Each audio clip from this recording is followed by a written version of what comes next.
Hello everyone, objective series में आप लोगों का स्वागत है। पिछले क्लास में हम लोग वीडियो में देख रहे थे वायर ज्वाइंट सोल्डरिंग और अंडरग्राउंड केबल, जिसमें हम लोग 22 नंबर क्वेश्चन तक कर लिए थे। तो चलिए आज हम लोग 23 से स्टार्ट कर रहे हैं। तो 23 नंबर क्वेश्चन है कि सोल्डरिंग आयरन को उपयोग न करने के समय स्टैंड में क्यों रखना चाहिए। देखिए ध्यान से, जिस तरह से आप नॉर्मल सोचिए कि मान लीजिए इलेक्ट्रिक आयरन जो आप उससे कपड़ा प्रेस करते हैं, वह जो गर्म अवस्था में रहता है उस समय में हम क्या करते हैं, कपड़ा पर रखते हैं क्या? नहीं ना। उसको क्या करते हैं, वर्टिकल या कहीं ऐसा स्टैंड पर रखा जाता है ताकि क्या हो, कहीं कोई चीज़ जले नहीं, है ना। इसी प्रकार से यहाँ से पूछ रहा है कि सोल्डरिंग आयरन का उपयोग नहीं करेंगे तो उस समय में हम स्टैंड पर क्यों रखते हैं। ठीक है, तो स्टैंड पर रखने से क्या होगा, ये कोई चीज़ को जलने से क्या करेगा, बचाएगा, यानी ये कोई चीज़ जल नहीं सकता है। तो देख लीजिए ऐसा आंसर जो है ना कहाँ पर है, तो कह रहा है ऑप्शन ए में है कि यह जलने से एवं अग्नि को क्या करता है, रोकता है। तो इसका राइट आंसर क्या होगा, ऑप्शन ए जो है वह राइट आंसर होगा। ठीक है ना, यह क्या करता है, जलने से बचाता है। चलिए अगला क्वेश्चन पर आइए, देख लीजिए यहाँ से 24 नंबर क्वेश्चन है कि जंक्शन बॉक्स में किस प्रकार के तारों को जोड़ पाए जाते हैं। जंक्शन बॉक्स जहाँ पर देखिए बोर्ड में, जहाँ पर देखिए बहुत 2-3 तार क्या करते हैं, एक जगह हमको प्लग में यहाँ पर जोड़ना होता है। ठीक है, तो क्या करते हैं, 2-3 तार को यहाँ पर रख देते हैं और तीनों को एक साथ करके हम ऐसे ऐंठ देते हैं ना। तो इसको बोलते हैं रेल टेल जॉइंट बोलते हैं। क्या बोलते हैं, रेल टेल जॉइंट बोलते हैं। ठीक ना, तो इसका आंसर जो होगा ऑप्शन सी जो है ये राइट आंसर होगा। ठीक है, चलिए अगला क्वेश्चन पे चलते हैं। तो देखिए 25 नंबर क्वेश्चन है कि इस जोड़ का क्या नाम है। देखिए ये जो जोड़ है इसका क्या नाम है। तो हम पढ़ाए थे जोड़ के बारे में और वीडियो भी दिया हुआ आपका डिस्क्रिप्शन बॉक्स में, वहाँ से भी देख सकते हैं जोड़ के प्रकार। तो यहाँ से ये जो हो जाएगा ना, है ना, तो यहाँ से कह सकते हैं ये जो है मैरिड जोड़ है। मैरिड जोड़ है मतलब कि वैवाहित जोड़े हैं, ये कहलाएगा मैरिड ज्वाइंट। ठीक ना, चलिए अगला क्वेश्चन देखिए। तो 26 नंबर क्वेश्चन है कि ब्रिटानिया टी जोड़ का उपयोग क्या है।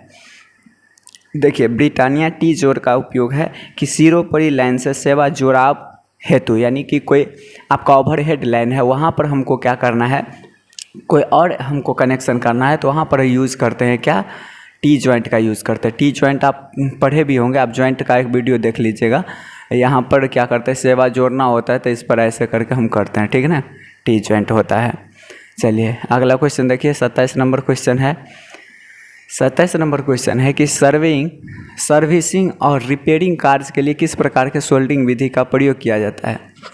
तो याद रखिए कि सर्विसिंग करना हो, रिपेयरिंग करना हो तो हमेशा हम यूज़ करते हैं गन सोल्डर का यूज़ करते हैं। क्या चीज़ का, गन सोल्डर का यूज़ किया जाता है। तो 27 का आंसर क्या होगा आपका, सी जो है वह राइट आंसर होगा। ठीक है, सी जो है ये राइट आंसर होगा।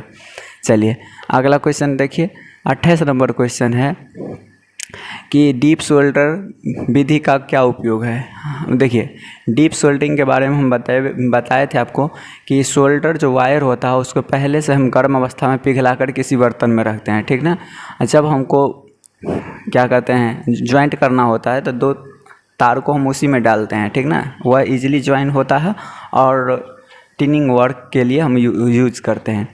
और ये भी आप देखोगे जितने भी आपको मोबाइल जितने भी चार्जर वगैरह है, आप देखोगे एक प्रिंटेड सर्किट बोर्ड होता है। ठीक ना, जिस पर आप देखिएगा ऐसे इस तरह से आपका लेप चढ़ा होता है ना, जिस पर वहाँ हम ज्वाइंट करते हैं, है ना।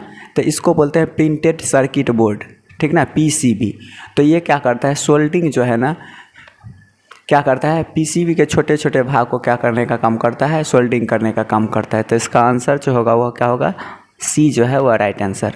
और यहाँ पर देखिएगा यहाँ पर है पीसीबी, तो इसका फुल फॉर्म लिख लीजिएगा, प्रिंटेड सर्किट बोर्ड। ठीक ना, ये सभी लोग देखे भी होंगे। चलिए अगला नंबर क्वेश्चन है 29 नंबर, कहता है इस अंडरग्राउंड केबल का भाग का नाम बताइए। जहाँ पर एक्स जो ये इंगित किया हुआ है भाग, इसका नाम क्या है, ये एक्स भाग का। सुनिए हम आपको बताए थे अंडरग्राउंड केबल कितने यानी उसके कितने अंदर में परत होती है। ठीक ना, तो वो जो हम दिखाए थे साइड व्यू से दिखाए थे, साइड व्यू है ना। ये क्या है, उसको काट करके हम सामने से देख रहे हैं तो आपको कुछ इस तरह से दिखता है। ठीक ना, तो कितने परत होते हैं कंडक्टर के अलावा, तो हम बताए थे आपको 5 परत होते हैं। ठीक ना। जिसमें से ये जो है ना एक्स वाला जो भाग है इसको हम कहते हैं लीड शीथ बोलते हैं। क्या बोलते हैं? Lead sheath. तो इसका आंसर जो होगा ऑप्शन, देखिए ऑप्शन सी जो है वह राइट आंसर होगा। कौन सा? ऑप्शन सी, लीड शीथ बोलते हैं। ठीक है, चलिए अगला नंबर क्वेश्चन पे चलते हैं। देखिए 30 नंबर क्वेश्चन है कि कौन सा कुचालक पदार्थ भूमिगत केबल में गर्म यौगिक की तरह डाला जाता है। यहाँ से समझिए कि अगर ये तो भूमिगत यानी अंडरग्राउंड केबल की बात कर रहा है, लेकिन हम लोग अगर तार जोड़ते हैं तो क्या करते हैं? जोड़ करके उस पर क्या कर देते हैं? टेप मार देते हैं, मारते हैं ना। लेकिन अंडरग्राउंड केबल में दो केबल को हमको वहाँ पे ज्वाइंट करना है तो हम लोग केबल का यानी टेप का यूज़ नहीं कर सकते हैं। ठीक है, इसके लिए हमको यूज़ करना होता है बिटुमिनस यौगिक यूज़ करना होता है, काला कलर टाइप का होता है। ठीक ना, तो ऑप्शन सी जो है ये राइट आंसर होगा यहाँ से। ठीक, चलिए अगला क्वेश्चन पे चलते हैं हम लोग। अगला क्वेश्चन है कि भूमिगत केबल में बेडिंग का क्या उद्देश्य है। देखिए अंडरग्राउंड केबल में बेडिंग का क्या उद्देश्य है। अंडरग्राउंड केबल का भाग का नाम में आप पढ़े होंगे वहाँ पे। ठीक है, तो ये क्या करता है? ये धात्विक कवच को संरक्षण से बचाता है। क्या करता है? धात्विक कवच को संरक्षण से बचाता है। तो इसका राइट आंसर होगा डी जो है वो राइट आंसर होगा। ठीक है, अगला देखिएगा क्वेश्चन कि भूमिगत केबल के किस प्रकार के दोष को ज्ञात किया जा सकता है। हम बताए थे एक लूप टेस्ट है ना, शॉर्ट सर्किट फॉल्ट को ज्ञात करने के लिए क्या किया जाता है। तो यहाँ से आंसर जो होगा वह लूप टेस्ट होगा। ठीक है ना, इससे पहले जो फिगर हम लोग देखे थे। ठीक है, क्या होगा आपका 32 का आंसर जो होगा ऑप्शन ए जो है वह राइट आंसर होगा। अगला नंबर क्वेश्चन देखिए 33 नंबर में है कि यदि एक चालक को 7/1.40 से इंगित किया जाता है तो 1.40 क्या दर्शाता है। और समझिए यहाँ पर क्या है कि मान लीजिए देखिए ये कोई वायर है। ठीक है, इसके अंदर क्या होता है 7, देखिए यहाँ पर है 7 बाई कितना है 1.40। ठीक है, इसका मतलब है ऊपर वाला जो नंबर होता है ये चालक की संख्या दिखाता है। क्या दिखाता है? आप भी लिख लेंगे, चालक की संख्या। ऊपर वाले जो है ये चालक की संख्या बताता है और नीचा जो है ना वह एक चालक का व्यास बताता है। एक चालक का व्यास, व्यास मतलब क्या होता है? डायमीटर, डाया बताता है। ठीक ना, जैसे कि यहाँ पर अगर हम इस केबल की बात करेंगे तो इसमें 7 ऐसे कंडक्टर रहेगा। कितना रहेगा? 7 सेम रहेगा, 3 2 5 6 और बीच में एक 7। ठीक ना, तो ये जो है ना 7 कंडक्टर होते हैं और एक कंडक्टर का डायमीटर जो होता है ना वो कितना होता है? 1.40 mm होता है। ठीक ना, तो इसका राइट आंसर होगा कि 1.40 क्या दिखाता है। तो चौथा ऑप्शन देखिए कि डायमीटर ऑफ ईच कंडक्टर। ठीक ना, आंसर जो होगा वह डी जो है वह राइट आंसर होगा। ठीक है, चलिए अगला क्वेश्चन पे चलते हैं। क्वेश्चन है कि एल्युमिनियम देखिए अगला क्वेश्चन है 34 नंबर कि एल्युमिनियम चालक की चालकता क्या होती है। देखिए कंडक्टिविटी की बात कर रहा है तो इसका डाटाबेस क्वेश्चन है। याद रखना है कि 35 महो पर मीटर होता है। ठीक ना, क्या होता है? 35 महो पर मीटर होता है। कंडक्टिविटी का यूनिट है ये महो पर मीटर। चलिए अगला क्वेश्चन है आपका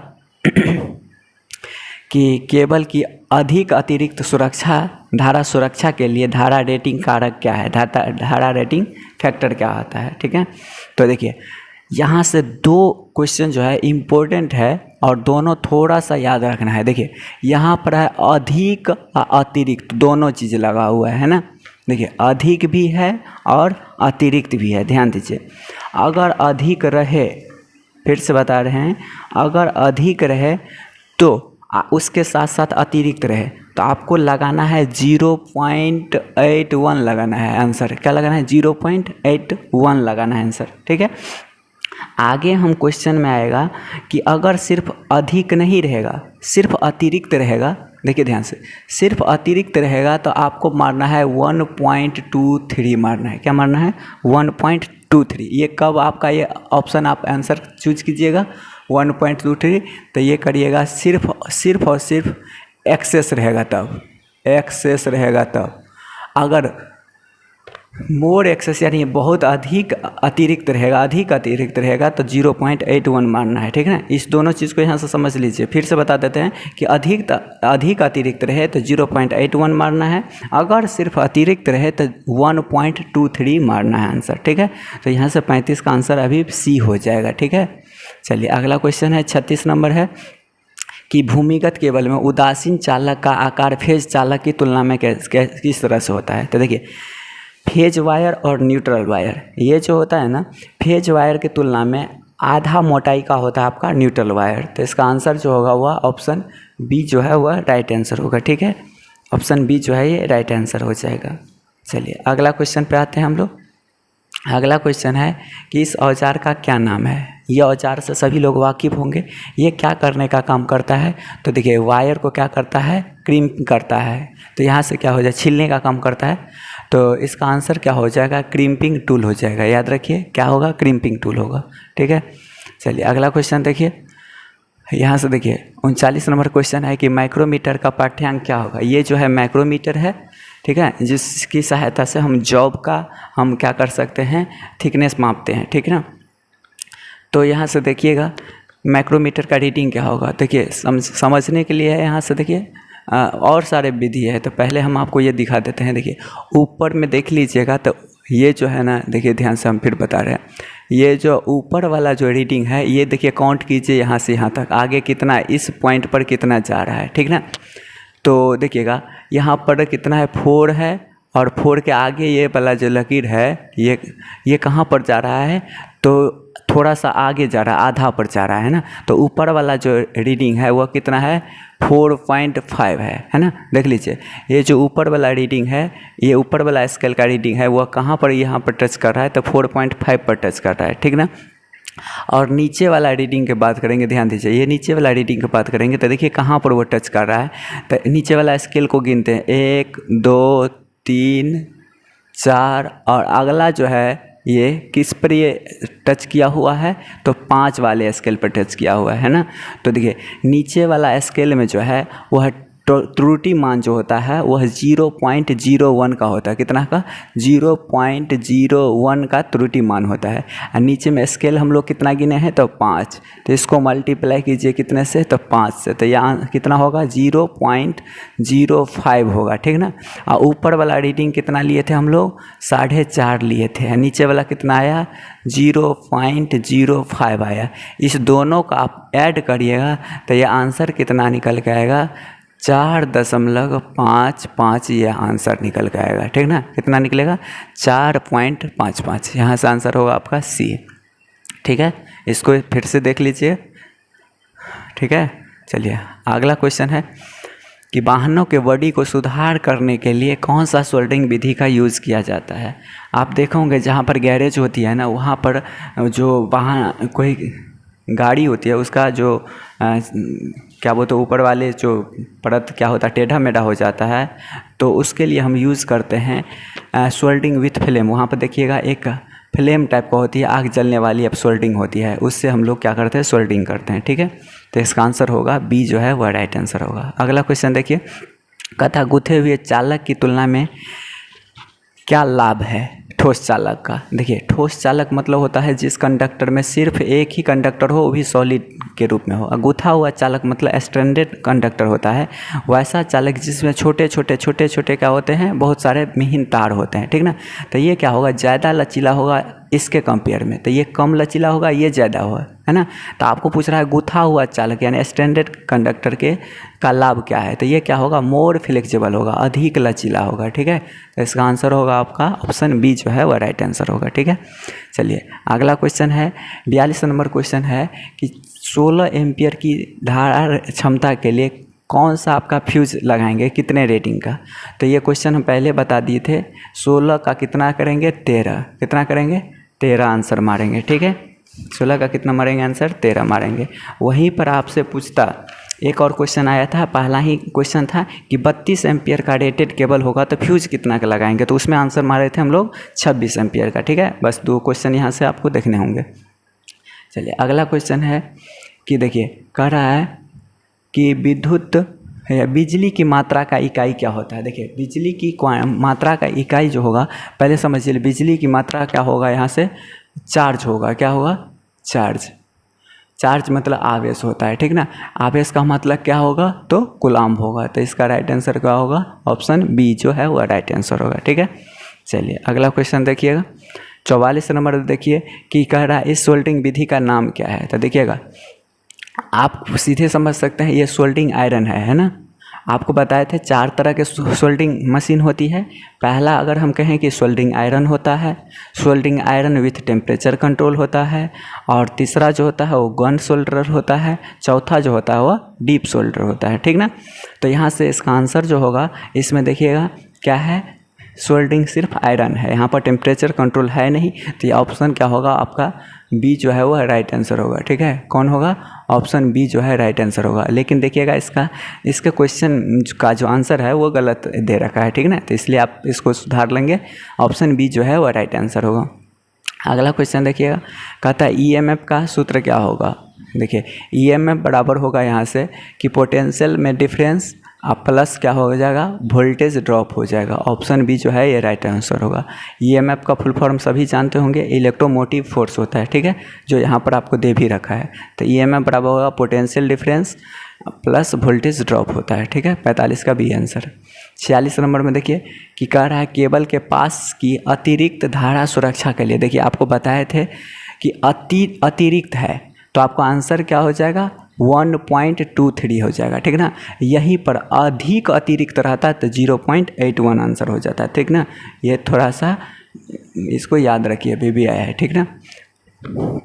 चलिए अगला क्वेश्चन देख लेते हैं। 47 नंबर क्वेश्चन है कि ठोस चालक की गुथे हुए चालक की तुलना में क्या हानि है। हानि कह रहा है ना, तो बी जो है वह राइट आंसर होगा, कम लचीलापन होगा, ठीक है। अगला क्वेश्चन देखिए 48 नंबर है, एक सोल्डिंग विधि का क्या नाम है। देखिए ये आप देख भी रहे हैं कि बंदूक के जैसा लग रहा है ना, तो ये होगा आपका गन सोल्डर होगा। क्या होगा? Soldering with gun. Option C जो है वह राइट आंसर होगा, ठीक है। चलिए अगला क्वेश्चन, चलिए अगला क्वेश्चन पे चलते हैं। तो 49 नंबर क्वेश्चन है कि सोल्डिंग में ठंडे सोल्डर का दोष होने का क्या कारण है। देखिए ठंडा सोल्डर है, सोल्डर ही ठंडा है, तो बताइए कुछ जॉइंट होगा क्या? नहीं ना होगा। सोल्डर क्या होना चाहिए? गर्म होगा तभी वो अच्छा से आपका क्या होगा? हीट प्रोड्यूस करेगा, वहाँ पे जॉइंट हो जाएगी। तो सोल्डर जब ठंडा होगा तो क्या होगा? आपका अपर्याप्त ऊष्मा होगी, है ना, हीटिंग कम होगा। इसके लिए राइट आंसर होगा ऑप्शन बी जो है वो राइट आंसर होगा, ठीक है। चलिए अगला क्वेश्चन है आपका 50 नंबर क्वेश्चन है कि क्या होता है यदि वोल्टमीटर को अमीटर की तरह यूज़ करेंगे। तो देखिए सबसे पहले हम यहाँ से सर्किट डायग्राम बनाते हैं, समझिए। ये आपका हम कोई सेल लगा दिए हैं। अब देखिए अगर हम यहाँ पर लगाएंगे लाइन में तो ये एमीटर लगा होगा, लेकिन यहाँ पर लगाएंगे तो ये वोल्टमीटर लगा होगा, ठीक ना। देखिए यानी कि वोल्टमीटर जो है पैरेलल में लगा होता है, एमीटर जो है आपका सीरीज में लगा होता है, ये सभी लोग जानते हैं। एक चीज़ और जानते होंगे कि एमीटर का आंतरिक प्रतिरोध बहुत कम होता है, नहीं के बराबर होता है, लेकिन वोल्टमीटर का आंतरिक प्रतिरोध बहुत ज़्यादा होता है, ठीक ना। तो यहाँ से आप समझ भी सकते हैं, अगर इस वोल्टमीटर को कह रहा है कि एमीटर के जगह पर हम कर दें तो क्या होगा। तो ये जो है आपका रीडिंग जो है बहुत कम देगा, क्योंकि हाई रेजिस्टेंस ऑफर करता है, ठीक ना। तो इसका रीडिंग जो है बहुत कम हो जाएगा। तो यहाँ से आंसर जो होगा क्या होगा? कम पाठ्यांक आपका नापेगा, यानी लो रीडिंग देगा। लेकिन यहीं पर सुन लीजिए, यहाँ पर अगर कहता कि अगर एमीटर को वोल्टमीटर की जगह पर ला दें तो क्या होगा। तो एमीटर का चूँकि रेजिस्टेंस बहुत कम होता है, यहाँ पर इसको जोड़ दीजिएगा पैरेलल में, तो क्या होगा? ये बर्न कर जाएगा, यानी जल जाएगा, ठीक ना। लेकिन यहाँ पर अभी पूछ रहा था 50 नंबर क्वेश्चन में कि वोल्टमीटर को अगर एमीटर के जगह पर कर दें तो क्या होगा। तो क्या होगा? लो रीडिंग आपको मापेगा, ठीक है। 51 नंबर देखिएगा कि कह रहा अधिक अतिरिक्त धारा सुरक्षा हेतु क्या यूज हम करें। देखिए तो इसके लिए यूज़ करते हैं रिवायरेबल फ्यूज़ करते हैं। जो आप अपने घर में जो यूज़ करते हैं फ्यूज़, उसी का नाम है क्या? रिवायरेबल फ्यूज़, जिसको एक बार ये क्या होता है जल जाने पर हम इसको क्या करते हैं? दोबारा यूज़ भी कर सकते हैं, फिर से क्या करते हैं? दोबारा यूज़ में लाते हैं। तो यहाँ से क्या होगा? अगला क्वेश्चन, यहाँ से आंसर जो होगा डी जो है राइट आंसर होगा, ठीक है। अगला क्वेश्चन देखिएगा और लास्ट क्वेश्चन है इस चैप्टर का कि कहता है कि डिस्ट्रीब्यूशन लाइन में, ठीक है, कौन सा कंडक्टर यूज़ किया जाता है। विस्तार लाइनों के लिए कौन सा कंडक्टर यूज़ किया जाता है? तो इसके लिए यूज़ करते हैं हम लोग बाह्य कंडक्टर यूज़ करते हैं, ठीक ना। बाह्य कंडक्टर मीन्स होता है आपका उसके ऊपर इंसुलेटेड कवर नहीं रहता, यानी नंगा हम कंडक्टर यूज़ करते हैं। तो इसका राइट जो आंसर होगा ऑप्शन सी जो है ये राइट आंसर होगा, ठीक है। तो आज के लिए इतना ही, मिलते हैं नेक्स्ट वीडियो में। Thank you.